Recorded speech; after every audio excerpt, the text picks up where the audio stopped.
Hi guys, you are watching CS Atulyan classes. तो देखो, आज हम लोग नया चैप्टर शुरू कर रहे हैं, दैट इज़ कैपिटल गेन।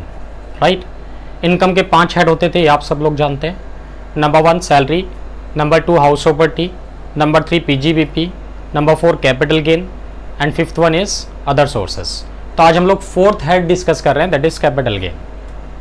ठीक है, और ये जो कैपिटल गेन है ये किन किन सेक्शंस में कवर अप हो रहा है? सेक्शन 45 से लेके 55A तक चलेगा। क्लियर है? इसमें जो सबसे पहला सेक्शन है ना, that is called charging section, section 45 subsection 1। तो 45 सबसेक्शन 1 क्या बता रहा है कि कोई भी इनकम कैपिटल गेन में कब कवर अप होगी। राइट, और क्या कहता है 45 सबसेक्शन 1?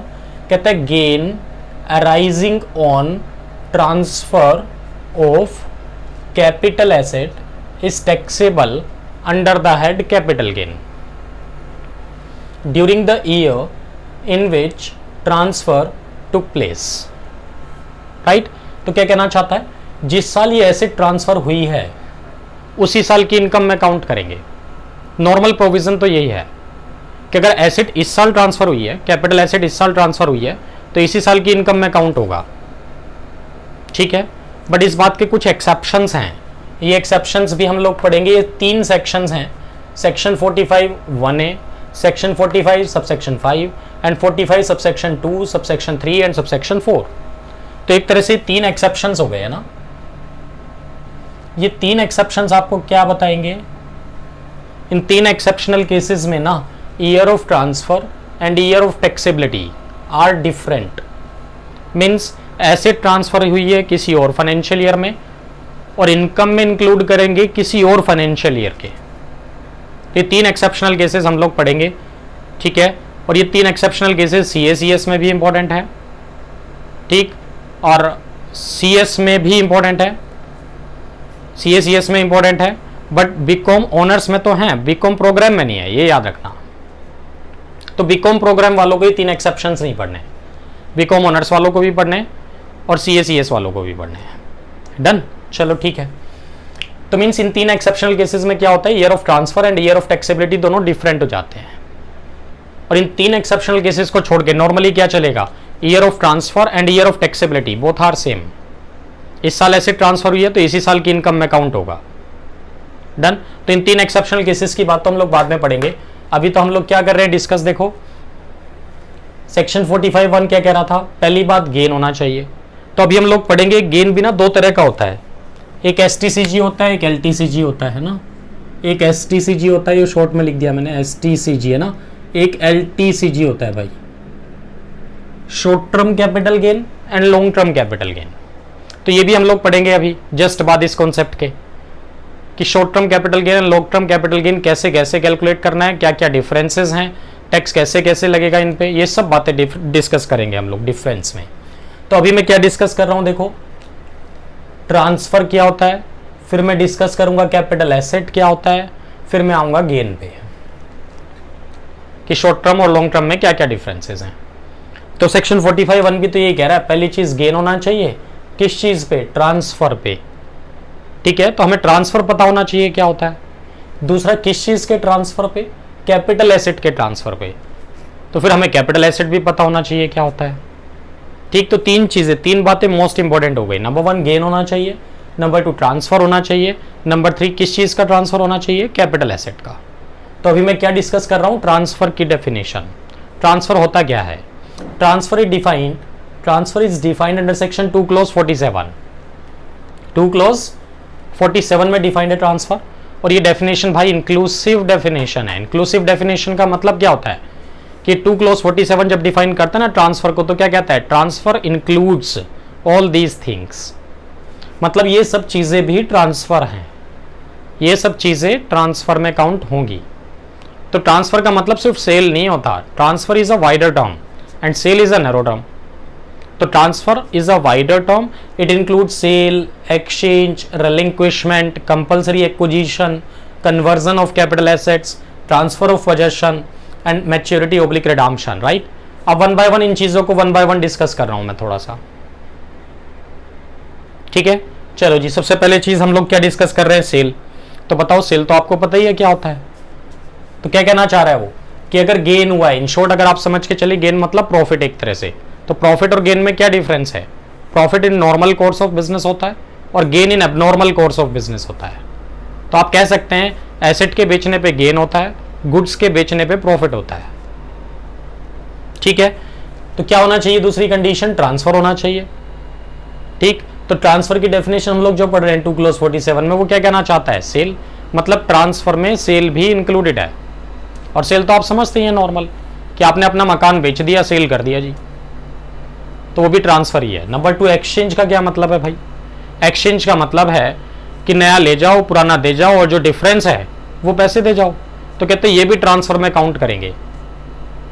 समझ रहे हैं? तो आप कोई नई एसेट प्रोवाइड कर रहे हो, बदले में पुरानी एसेट ले रहे हो और डिफरेंस ले रहे हो, तो ये भी कैपिटल इसमें ट्रांसफर में काउंट करेंगे और कैपिटल गेन टैक्स लगेगा। नंबर 3 क्या है? Relinquishment of IPR. आईपीआर की फुल फॉर्म क्या है भाई? आईपीआर की फुल फॉर्म है intellectual property rights. Intellectual property rights. तो इसमें 3 तरह के राइट्स कवर अप होते हैं भाई। एक ट्रेडमार्क, एक पेटेंट्स, और तीसरा कॉपीराइट्स।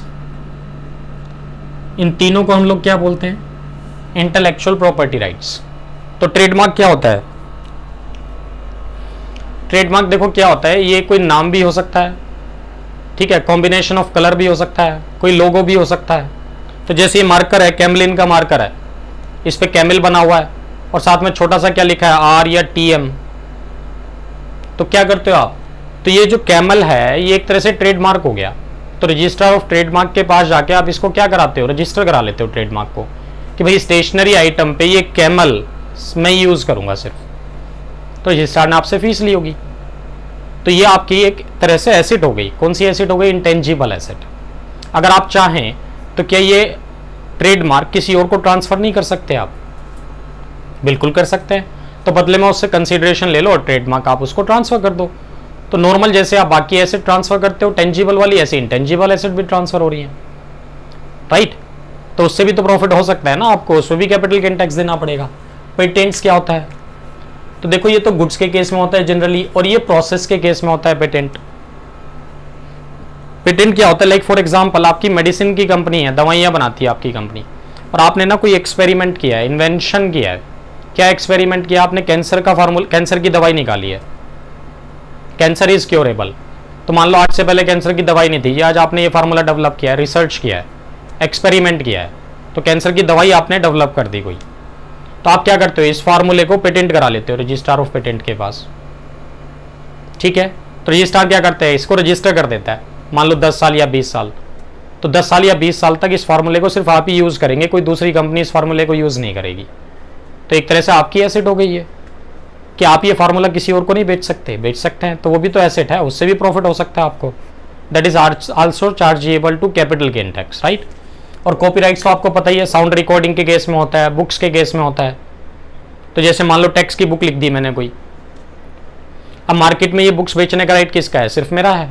अगर मैं कॉपीराइट ले लेता हूं तो क्या मैं ये अपना राइट पब्लिशर को ट्रांसफर नहीं कर सकता?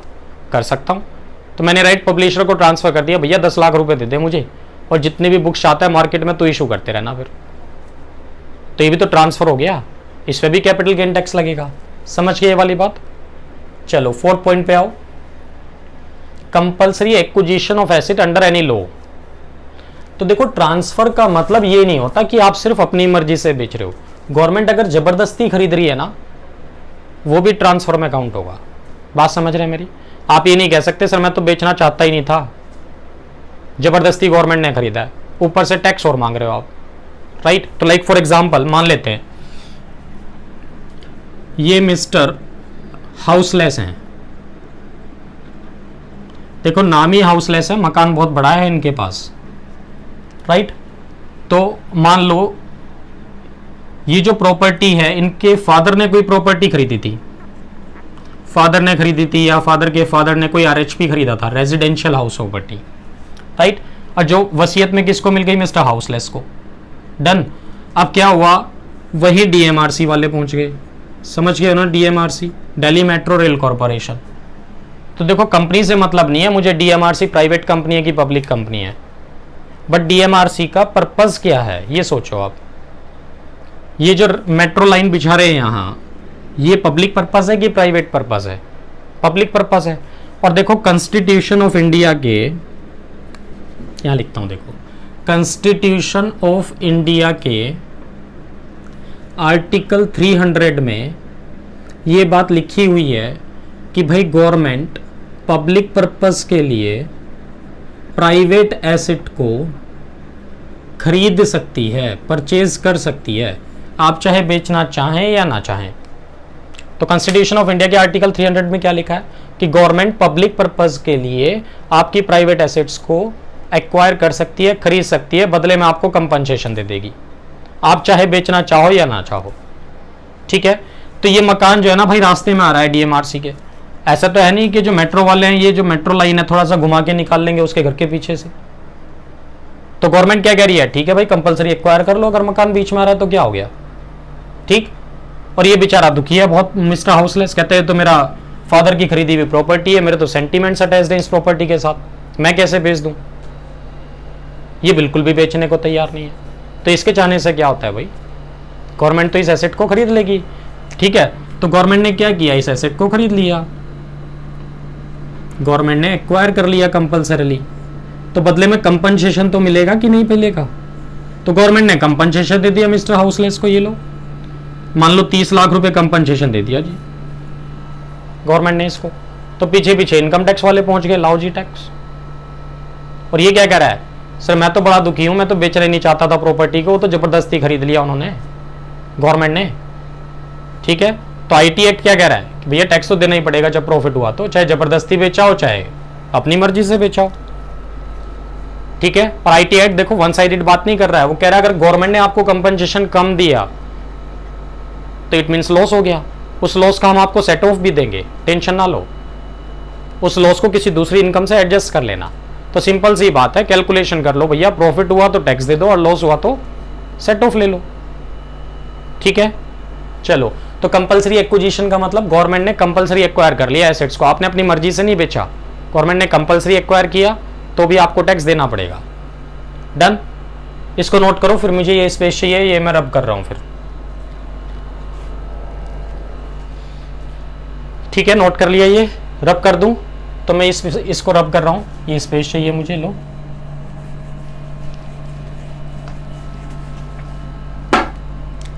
ये लो जी।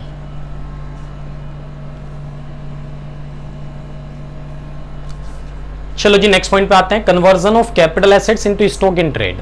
ये भी ट्रांसफर है, इस पे भी कैपिटल गेन टैक्स लगेगा। क्या कह रहा है कि अगर आपने कैपिटल एसेट्स को ना किस में कन्वर्ट कर दिया, स्टॉक इन ट्रेड में कन्वर्ट कर दिया, कन्वर्ट कर दिया किसको, कैपिटल एसेट्स को, किस में, स्टॉक इन ट्रेड में, तो वो भी ट्रांसफर में काउंट होगा, उसमें भी कैपिटल गेन टैक्स लगेगा। समझ गए बात, सुनो मेरी बात, इसका भी एक एग्जांपल देता हूं आपको। ये भाई मिस्टर एक्स हैं, ये मिस्टर एक्स हैं और इन्होंने ना मान लो ज्वेलरी खरीदी थी, है ना, इन्होंने मान लो ज्वेलरी खरीदी थी 2017 में। डन, कितने की खरीदी थी, मान लो 1 लाख रुपए की खरीदी थी। अब बताओ इन्होंने ज्वेलरी खरीदी है तो इनके लिए गुड्स है कि एसेट है, ऑब्वियस सी बात है एसेट है, पर्सनल ज्वेलरी होगी, ज्वेलरी की शॉप तो है नहीं इसकी, तो इसके लिए एसेट है। अब इसने क्या किया, 2018 में ना ज्वेलरी शॉप शुरू कर दी, ज्वेलरी शॉप शुरू कर दी। नहीं कर सकते क्या, कर सकते हैं, सुनार की दुकान ही खोल दी इसने। डन, और घर से ये ज्वेलरी भी उठा लाया जो इसकी पर्सनल ज्वेलरी थी। तो जरूरी थोड़ी है बिजनेस में कैश ही लगाओ कैपिटल के तौर पे, एसेट भी तो लगा सकते हो, गुड्स भी तो लगा सकते हो। तो इसने क्या किया, ये ज्वेलरी इसमें बिजनेस में ले आया, बिजनेस में इंट्रोड्यूस कर दिया। और आज की डेट में मान लो इस ज्वेलरी की एफएमवी पता कितनी है, मान लो जी गोल्ड का रेट बढ़ गया, 10 लाख रुपए हो गई एफएमवी 1 साल में। ठीक है मेरी बात, तो ज्वेलरी शॉप में इंट्रोड्यूस कर दिया इस ज्वेलरी को और बिजनेस में एंट्री भी कर दी। क्या एंट्री कर दी भाई, stock account debit to capital. समझ रहे हो बात मेरी। तो देखो बिजनेस में अगर कैश लगाता तो एंट्री क्या करता, cash account debit to capital, but उसने कैश तो लगाया ही नहीं, उसने तो क्या लगाया, स्टॉक गुड्स लगा दिया एक तरह से, तो एक एंट्री कर दी stock account debit to capital. अब उसके बाद क्या हुआ, ये ज्वेलरी ना एक्चुअल में बिक गई भाई, ये लो, एक्चुअली सोल्ड कब, 2019 में, 2019 में ज्वेलरी बिक भी गई। कितने की बिकी, मान लो 15 लाख रुपए की बिकी, नहीं हो सकता, चलो ठीक है मान लेते हैं जी, चलो 15 लाख रुपए की बिक गई होगी 1 लाख वाली ज्वेलरी। अब ये बेचारा ना मिस्टर एक्स बड़ा शरीफ बन रहा है, इनकम टैक्स डिपार्टमेंट में जाके क्या बोल रहा है कि सर देखो मेरी बुक्स में ना ज्वेलरी 10 लाख की थी और कितने की बिकी, 15 लाख की। तो देखो डिफरेंस कितना हुआ, ज्वेलरी थी 10 लाख की, बिकी 15 लाख की, कितना प्रॉफिट हो गया, 5 लाख रुपए का प्रॉफिट हो गया। ये लो टैक्स ले लो मुझसे आप अंडर द हेड पीजीबीपी। कौन बोल रहा है, मिस्टर एक्स। इनकम टैक्स वालों ने पकड़ लिया इसको, कहते हैं तू बड़ा होशियार बन रहा है भाई कि 10 लाख की ज्वेलरी थी जी 15 लाख में बिकी। ये बता खरीदी कितने की थी, खरीदी तो 1 लाख की थी तूने और बिकी कितने की है, 15 लाख की। तो प्रॉफिट 10 लाख का कहाँ भाई, 14 लाख का प्रॉफिट है। समझ रहे हैं बात मेरी, कितने का प्रॉफिट है, 15 माइनस 1 14 लाख का प्रॉफिट है। तू टैक्स कितने पे दे रहा है हमें, सिर्फ 5 लाख पे, अभी 9 लाख पे टैक्स छोड़ दे। तो आईटी एक्ट क्या कह रहा है कि भाई देखो एक बात बता, ये 10 लाख की ज्वेलरी बुक्स में थी, मानते हैं एग्रीड, एफएमवी आपने काउंट कर लिया, बट 1 लाख वाली ज्वेलरी आपने 10 लाख रुपए की ज्वेलरी फ्री फंड में बना दी बुक्स में वैल्यू बढ़ा के। तो आईटी एक्ट क्या कह रहा है भैया, 10 lakh minus 1 lakh, 10 lakh minus 1 lakh is equal to 9 lakh. ये 9 लाख रुपए भी तो प्रॉफिट है। तो आपने क्या किया, ज्वेलरी क्या थी, कैपिटल एसेट थी, आपकी एसेट थी, जिसको आपने क्या किया, स्टॉक में कन्वर्ट कर दिया। यहाँ ज्वेलरी शॉप हो गई, बिजनेस शुरू किया ना, तो स्टॉक में कन्वर्ट कर दिया। तो वही कहना चाह रहा है ये भी तो ट्रांसफर है, इस पे भी टैक्स दो। कहता है उस पे तो टैक्स पीजीबीपी में दोगे, इस 9 लाख पे टैक्स कहां दो आप, कैपिटल गेन में। ये 9 लाख भी तो क्या है, ट्रांसफर है भाई। आपने कैपिटल एसेट्स को किस में कन्वर्ट किया, स्टॉक इन ट्रेड में। तो ये भी किस में काउंट होगा, ट्रांसफर में। तो ठीक है आपको टैक्स देना पड़ेगा इस पे भी। क्लियर है बात मेरी।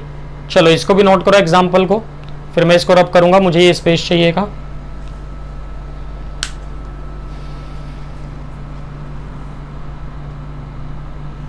डन जी, चलो ये मैं रब कर रहा हूं अब।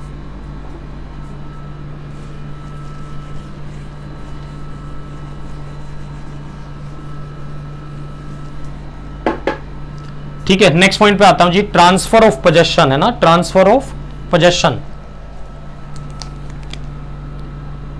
Transfer of possession in part performance of contract under section 53 of transfer of property act. TP act मतलब transfer of property act, right. तो ये क्या कहना चाह रहा है, वो ये कहना चाह रहा है इन शॉर्ट कि अगर आपने सिर्फ पोजेशन ट्रांसफर किया है ना भाई, सिर्फ पोजेशन ट्रांसफर किया है, किसका, इमूवेबल प्रॉपर्टी का, वो भी under section 53 of transfer of property act, सिर्फ पोजेशन ट्रांसफर किया है, तो हम उसको भी ट्रांसफर मान लेंगे, राइट। तो लाइक फॉर एग्जांपल मान लो ये मिस्टर एक्स है जी और ये मिस्टर वाई है,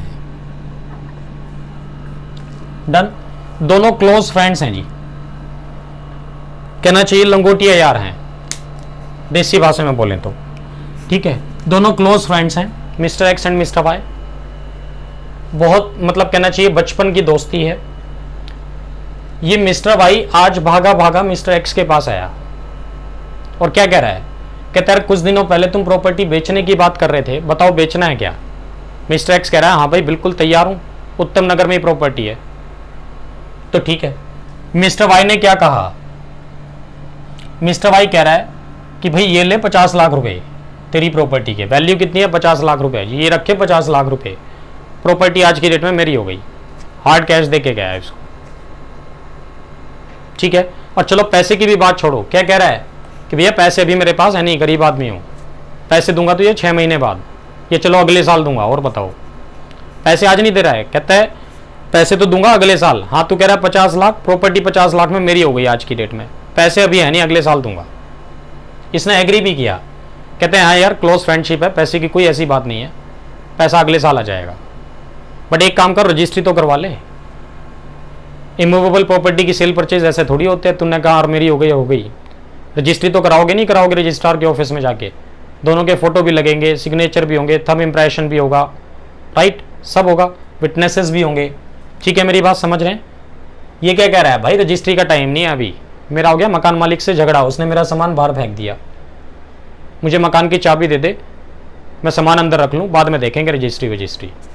या ये भी हो सकता है उसको लगता है कि भैया सर्किल रेट कम होने वाले हैं, स्टैम्प ड्यूटी कम होने वाली है, कोई बात नहीं, रजिस्ट्री बाद में करा लेंगे जब क्लोज फ्रेंडशिप वाली बात है। तो इसने कहा कोई बात नहीं भाई, चल ठीक है, पैसे नहीं दे रहा है मत दे, रजिस्ट्री नहीं कराता है मत करा, प्रॉपर्टी तेरी हो गई, ले चाबी ले जा।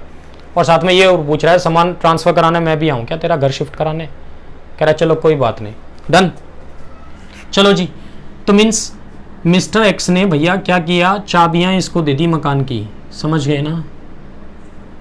मिस्टर एक्स ने कीज हैंड ओवर कर दी, किसको? मिस्टर वाई को। तो देखो मकान का पोजेशन ऐसे ही तो ट्रांसफर होता है, चाबियां दे दी तो मकान का पोजेशन ट्रांसफर हो गया। मकान का पोजेशन ऐसे तो ट्रांसफर होगा कि मकान उठा के तेरे हाथों में दूंगा भाई मैं, ठीक है? तो मकान का पोजेशन ट्रांसफर हो गया, उस मकान में आज की डेट में कौन रहता है? मिस्टर वाई, ठीक। तो पहुंच गए इनकम टैक्स वाले, ये लो, ये रहा इनकम टैक्स वाले चले गए जी, असेसिंग ऑफिसर चला गया, इनकम टैक्स ऑफिसर ये रहा, ये चला गया मिस्टर एक्स के पास। जैसे ही चाबियां लेके गया ऐसे ही इनकम टैक्स ऑफिसर इसके पास पहुंच गया, ला भाई तेरा मकान बिक गया 50 लाख में। कहते कितने का खरीदा था? कहते जी 30 लाख का खरीदा था मैंने। तो कितने में बिक गया? 30 लाख का खरीदा था। कितने में बिक गया? 50 लाख में। कहते 50 माइनस 30 लाख, 20 लाख रुपए पे टैक्स दे दे। ये क्या कह रहा है मिस्टर एक्स? ये तो रोने लग गया। क्या कह रहा है? सर पैसे अभी आए नहीं, पैसे तो अगले साल आएंगे, रजिस्ट्री अभी हुई नहीं। तो कह रहा देख भाई पैसे की बात तो ऐसी है कि तेरा दोस्त है, क्लोज फ्रेंडशिप है तेरी, दोस्त होगा तेरा, हमारा थोड़ी है। दोस्त होगा तेरा, हमारा थोड़ी है भाई। तू निभा दोस्ती, हम क्यों निभाएंगे दोस्ती? ठीक है, तो पैसे की बात तो करी मत, हम तो ड्यू बेसिस पे टैक्स ले लेंगे तुझसे। क्यों नहीं लिए तूने पैसे? तू जाने या वो जाने। और रही बात इसकी कि भाई रजिस्ट्री भी नहीं हुई, तो सेक्शन 2 क्लोज 47 कह रहा है कि भैया सिर्फ पोजेशन ट्रांसफर करोगे ना तो भी हम इसको ट्रांसफर में काउंट कर लेंगे। ठीक है, इन पार्ट परफॉर्मेंस ऑफ कॉन्ट्रैक्ट। तो वैसे तो कॉन्ट्रैक्ट अभी पार्टली परफॉर्म हुआ, फुल्ली परफॉर्म नहीं हुआ। क्यों? सिर्फ पोजेशन ट्रांसफर हुआ, ओनरशिप तो ट्रांसफर हुई नहीं। ठीक है, ओनरशिप तो कब ट्रांसफर होगी? जब आप इसकी रजिस्ट्री कराओगे। बट उसके बाद भी 2 क्लोज 47 कह रहा है अगर आप सिर्फ पोजेशन, ट्रांसफर ऑफ पोजेशन करोगे इन पार्ट परफॉर्मेंस तो भी हम इसको ट्रांसफर मान लेंगे और उस पर टैक्स ले लेंगे। तो बस ठीक है, फंस गया बेचारा मिस्टर एक्स। टैक्स तो देना पड़ेगा भाई 20 लाख पे। पैसा भी 1 रुपया नहीं आया, रजिस्ट्री भी हुई नहीं, बट कैपिटल गेन टैक्स फिर भी लगेगा 20 लाख पे। अब सपोज करो कि इस मकान से ना भैया किराया भी आता है। इस मकान में ना 2 फ्लोर हैं, एक फ्लोर खाली था जिसमें मिस्टर भाई रहता है आज की डेट में, और ऊपर वाला फ्लोर किराए पे था, वहां से किराया भी आता था। तो अब उस किराए पे टैक्स कौन देगा? तो ये चीज हम लोग सेक्शन 27 में भी पढ़ते हैं, हाउस प्रॉपर्टी में। क्या पढ़ते हैं कि भाई ट्रांसफर ऑफ पोजेशन अगर हुआ ना तो जिसके पास पोजेशन है ना उस प्रॉपर्टी का आज की डेट में, रेंटल इनकम पे भी टैक्स वही देगा। तो अब एक बार बताओ ना, हमने तो ये मान लिया ना मकान बिक गया मिस्टर एक्स के पास से, कैपिटल गेन के लिए तो ये मान के चल रहे हो ना, एक तरह से मकान बिक गया तभी तो कैपिटल गेन टैक्स लिया। तब उस मकान का मालिक हम तो किसको मान के चलेंगे? इसको मान के चलेंगे जिसके पास पोजेशन में है। तो सेक्शन 27 भी हाउस प्रॉपर्टी का ये कह रहा है, मतलब दोनों सेक्शन आपस में कॉन्ट्राडिक्ट नहीं कर रहे हैं, कोरिलेट हो रहे हैं। तो सेक्शन 27 कहता है रेंटल इनकम पे भी टैक्स मिस्टर वाई देगा भाई। अब तो मकान का मालिक मिस्टर वाई हो गया। ठीक है, चलो ये बात थी कन्वर्जन ऑफ कैपिटल, ये transfer of possession in part performance of contract under section 53 of transfer of property की, राइट। चलो इसको नोट करो, फिर मुझे ये वाला स्पेस चाहिए भाई।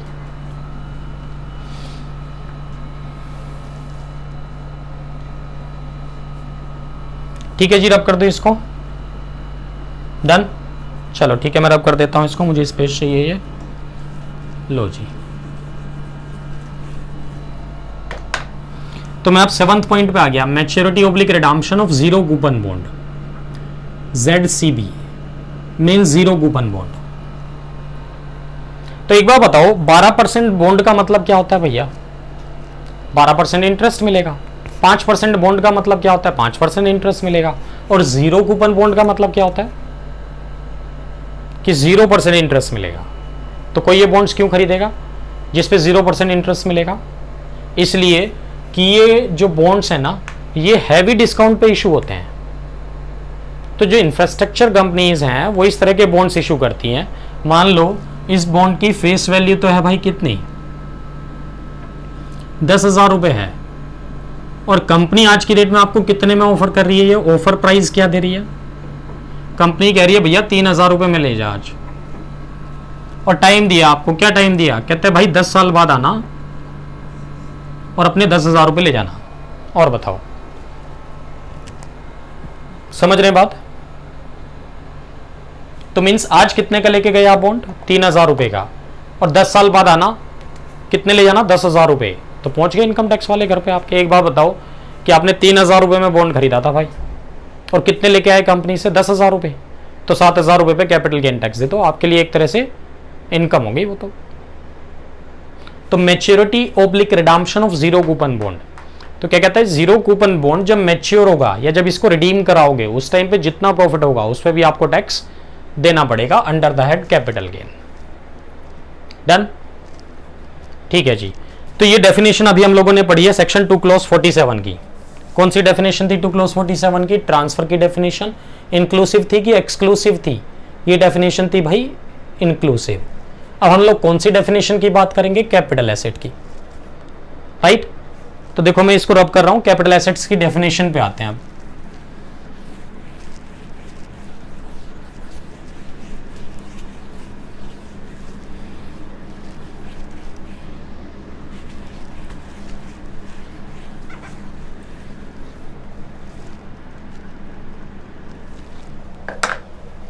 लो जी, अब हम किसकी डेफिनेशन पढ़ रहे हैं? कैपिटल एसेट्स की, है ना? कैपिटल एसेट्स की डेफिनेशन पे आ गए हम लोग। ये जो कैपिटल एसेट की डेफिनेशन है ना, that is given under section 2 clause 14। 2 clause 14 में डेफिनेशन है, और भाई ये डेफिनेशन है एक्सक्लूसिव डेफिनेशन। एक्सक्लूसिव डेफिनेशन का मतलब क्या होता है कि जब ये सेक्शन डिफाइन करेगा ना कैपिटल एसेट्स को, तो क्या बोलेगा कि capital assets excludes all these things. तो ट्रांसफर की डेफिनेशन कौन सी थी? इंक्लूसिव। और कैपिटल एसेट की डेफिनेशन कौन सी है? एक्सक्लूसिव। इसका मतलब कैपिटल एसेट्स में ये सब चीजें काउंट नहीं होंगी, और इनको छोड़ के बाकी सब कैपिटल एसेट है। तो इट मींस ये वाली एसेट्स अगर आप बेचोगे तो उस पर कैपिटल गेन टैक्स नहीं लगेगा, क्योंकि वो कैपिटल एसेट ही नहीं है। डन? तो देखो भाई, अब हम लोग कैपिटल एसेट्स की डेफिनेशन डिस्कस कर रहे हैं ना। तो ये कैपिटल एसेट्स की डेफिनेशन, ये एरो बना के देखो मैं यहाँ लेके आया हूँ। सेक्शन 2 क्लॉज 14 में डेफिनेशन है, एक्सक्लूसिव डेफिनेशन है। तो अभी हम लोगों ने ट्रांसफर की डेफिनेशन पढ़ी थी, ठीक है, सेक्शन 2 क्लॉज 47 में, जो कि डेफिनेशन क्या थी? एक्सक्लूसिव। अब हम लोग क्या पढ़ रहे हैं? एक्सक्लूसिव नहीं, ये डेफिनेशन इंक्लूसिव थी आपकी ट्रांसफर की। अब हम लोग क्या पढ़ रहे हैं? कैपिटल एसेट्स की definition that is given under section 2 clause 14 में। और ये डेफिनेशन कौन से वाली है? देखो, एक्सक्लूसिव। इसका मतलब ये 5 चीजें कैपिटल एसेट्स में काउंट नहीं होंगी। ये 5 आइटम कैपिटल एसेट्स नहीं है, मतलब इन 5 में से अगर आप कुछ भी बेचोगे तो उस पर कैपिटल गेन टैक्स नहीं लगेगा। समझ रहे हैं बात? चलो ठीक है। Number 1, stock in trade. कहते हैं स्टॉक इन ट्रेड बेचोगे तो वो कैपिटल एसेट नहीं है, ऑब्वियस सी बात है। अगर स्टॉक बेचोगे तो गुड्स है ना, तो उस पर तो टैक्स किस हेड में जाएगा? अंडर द हेड पीजीबीपी में जाएगा। गुड्स बेचने से जो प्रॉफिट होगा वो तो बिजनेस है, ठीक है। तो स्टॉक बेचने से जो प्रॉफिट होगा वो यहां थोड़ी काउंट करोगे, वो तो पीजीबीपी में जाएगा भाई। नंबर 2, पर्सनल इफेक्ट्स अगर आपने बेचे हैं, पर्सनल इफेक्ट्स में क्या काउंट करेंगे? कहते हैं मूवेबल प्रॉपर्टी को काउंट करेंगे। पहली बात, इमूवेबल को काउंट नहीं करेंगे। तो मान लो आपका खुद का रेजिडेंशियल मकान है जी, पर्सनली तो है मकान, बट क्या मूवेबल है? नहीं, इमूवेबल है। तो आपने पर्सनल वाला मकान बेच दिया, तो क्या कैपिटल गेन टैक्स देना पड़ेगा? बिल्कुल देना पड़ेगा, वो तो कैपिटल एसेट है। तो एक्सक्लूड किसको कर रहा है? सिर्फ पर्सनल इफेक्ट्स को। पर्सनल इफेक्ट्स में मतलब मूवेबल प्रॉपर्टी को, इमूवेबल को एक्सक्लूड नहीं कर रहा है, राइट। तो मूवेबल प्रॉपर्टी को एक्सक्लूड करेगा। कौन सी मूवेबल प्रॉपर्टी? जो held for day to day use है, ठीक है, जो डे टू डे यूज के लिए आपने रखी हुई है personal. But excluding the following, मतलब क्या कहना चाह रहा है? Excluding the following. देखो वैसे ही हम लोग डेफिनेशन क्या पढ़ रहे थे? एक्सक्लूसिव, और यहां फिर एक्सक्लूड कर रहा है। तो ये एक्सक्लूड एंड एक्सक्लूड, इसका मतलब इंक्लूड हो गया। बात समझ रहे हो क्या? एक्सक्लूसिव डेफिनेशन से एक्सक्लूड किया है भाई, मतलब इंक्लूड हो गया। तो एक तरह से माइनस माइनस प्लस हो गया। इट मींस इनमें से अगर कुछ भी बेचोगे तो भाई ये तो कैपिटल एसेट में काउंट होंगे, इस पे तो कैपिटल गेन टैक्स लगेगा, चाहे पड़ी ये मूवेबल प्रॉपर्टी हो, डे टू डे यूज वाली हो। ठीक है, तो वैसे तो हम लोग क्या कर रहे थे, पर्सनल इफेक्ट्स को काउंट नहीं करते कैपिटल एसेट्स में, बट पर्सनल इफेक्ट्स में इनको काउंट नहीं करेंगे हम लोग, इस पे तो कैपिटल गेन टैक्स लगेगा। तो कौन सी चीजें हैं? Number 1 jewellery. कहते हैं ज्वेलरी चाहे पर्सनल ज्वेलरी हो आपकी, ठीक है, आपने गोल्डन रिंग पहनी हुई जी हाथ में, वो बेच दिया आपने हाथ में से निकाल के आज, तो कैपिटल गेन टैक्स लगेगा जी, ज्वेलरी में काउंट होगा। आप ये नहीं कह सकते तो पर्सनल इफेक्ट है। ठीक है, तो पर्सनल इफेक्ट से इसको एक्सक्लूड किया हुआ है। किस किस को? ज्वेलरी को, आर्कियोलॉजिकल कलेक्शंस को, ड्राइंग्स को, पेंटिंग्स को, स्कल्पचर्स को और वर्क ऑफ आर्ट को। तो मतलब इन 6 में से कुछ भी बेचोगे कैपिटल गेन टैक्स लगेगा, कैपिटल एसेट में भी काउंट होगा, राइट। और देखो ज्वेलरी में मैंने यहां लिखा है ज्वेलरी इंक्लूड्स क्या? ऑर्नामेंट्स ऑफ, ऑर्नामेंट्स मतलब आभूषण कह सकते हैं आप, आभूषण ऑफ गोल्ड, सिल्वर, प्लेटिनम और अदर प्रीशियस मेटल। ठीक है, तो ये सब ज्वेलरी में ही काउंट होंगे, मतलब इन सब पे कैपिटल गेन टैक्स लगेगा। ठीक है, और अदर सम प्रीशियस मेटल्स, प्रीशियस और सेमी प्रीशियस स्टोन्स भी काउंट होंगे। ठीक है, तो जैसे डायमंड खरीद लेते हैं आप, नीलम, पुखराज, ये सब भी काउंट करेंगे हम इसमें, राइट। प्रीशियस और सेमी प्रीशियस स्टोन्स भी काउंट होंगे, वेदर और not set in a furniture और यूटेंसिल्स। कहते हैं चाहे ये प्रीशियस और सेमी प्रीशियस स्टोन्स किसी फर्नीचर यूटेंसिल्स में लगे हों चाहे ना लगे हों। तो फर्नीचर या यूटेंसिल्स में आपके प्रीशियस या सेमी प्रीशियस स्टोन्स लगे हुए हैं जी, मान लो, कहते हैं वो भी कैपिटल एसेट में काउंट होगा और उस पर भी कैपिटल गेन टैक्स देना पड़ेगा। डन।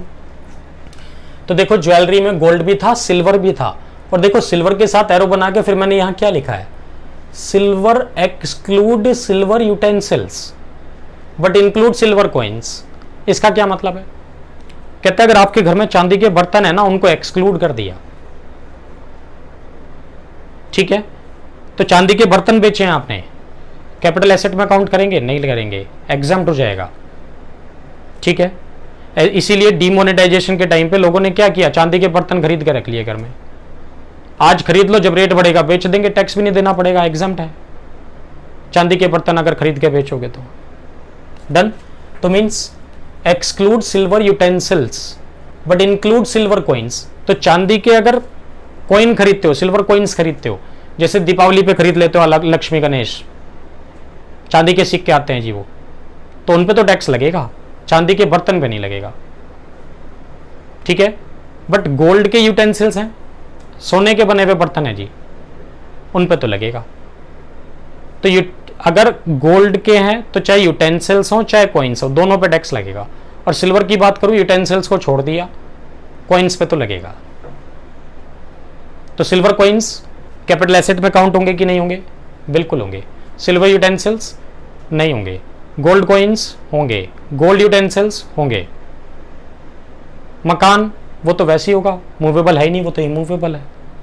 और इसके अलग मान लो मैंने घड़ी बेच दी जी अपनी, मोबाइल बेच दिया, मोटर कार बेच दी, स्कूटर बेच दिया, लैपटॉप बेच दिया, तो क्या कैपिटल गेन टैक्स लगेगा? नहीं, ये सब किस में काउंट हो जाएंगे? मूवेबल प्रॉपर्टी में। बट जो घड़ी बेची वो डायमंड स्टडीड थी जी, उसमें डायमंड्स लगे थे, अब वो ज्वेलरी में काउंट हो जाएगा, मतलब उस पर कैपिटल गेन टैक्स लगेगा। समझ रहे हैं बात? ठीक है, तो मोबाइल बेच दिया आपने, क्या कैपिटल गेन टैक्स देना है? नहीं। बट अगर उस मोबाइल में डायमंड्स लगे थे, जैसे वो मूवी आई थी अभी 2.0 कुछ करके, उसमें दिखा रहे थे कि किसी नेता का भी मोबाइल उड़ गया जी, उसमें 1.5 करोड़ के हीरे लगे थे, तो ज्वेलरी की तरह से काउंट करेंगे, उस पर तो कैपिटल गेन टैक्स लगेगा, राइट। चलो नेक्स्ट पॉइंट में आते हैं जी, rural agriculture land in India. कि अगर कोई रूरल एग्रीकल्चर लैंड है ना इंडिया में, उसको भी एक्सक्लूड कर दिया। तो गांव में आपकी एग्रीकल्चर लैंड थी, खेती वाली जमीन थी, वो बेच दिया आपने, प्रॉफिट हुआ है, कैपिटल गेन टैक्स लगेगा? नहीं लगेगा, कैपिटल एसेट्स में काउंट नहीं करेंगे। बट अगर अर्बन एग्रीकल्चर लैंड है तो लगेगा, राइट। और special gold bonds issued by government, इनको भी कैपिटल एसेट से एक्सक्लूड कर दिया। गोल्ड डिपॉजिट बॉन्ड्स और deposit certificate issued under gold monetization scheme, ये भी हम कैपिटल एसेट्स में काउंट नहीं करेंगे, मतलब इन पे भी कोई कैपिटल गेन टैक्स नहीं लगेगा। ठीक है, तो आज हम लोगों ने क्या पढ़ा, एक तो सेक्शन 45 सब सेक्शन 1, नेक्स्ट क्या पढ़ा हम लोगों ने 2 क्लोज 47 में ट्रांसफर की डेफिनेशन, फिर क्या पढ़ा हम लोगों ने कैपिटल एसेट्स की definition, that is under section 2 close 14। तो कैपिटल एसेट की डेफिनेशन एक्सक्लूसिव थी, मींस ये सब चीजें कैपिटल एसेट नहीं है, अगर ये बेचोगे तो कैपिटल गेन टैक्स नहीं लगेगा। और ट्रांसफर की जो डेफिनेशन हमने पढ़ी 2 क्लोज 47 में, वो क्या था, वो इंक्लूसिव डेफिनेशन थी कि transfer includes all these things. Done, ठीक है। तो देखो आज के लिए हम लोग इतना ही रखते हैं। ये वीडियो अगर आपको पसंद आया तो लाइक करें और हमारे channel CS Atul Jain classes को सब्सक्राइब करें। Thanks for watching CS Atul Jain classes.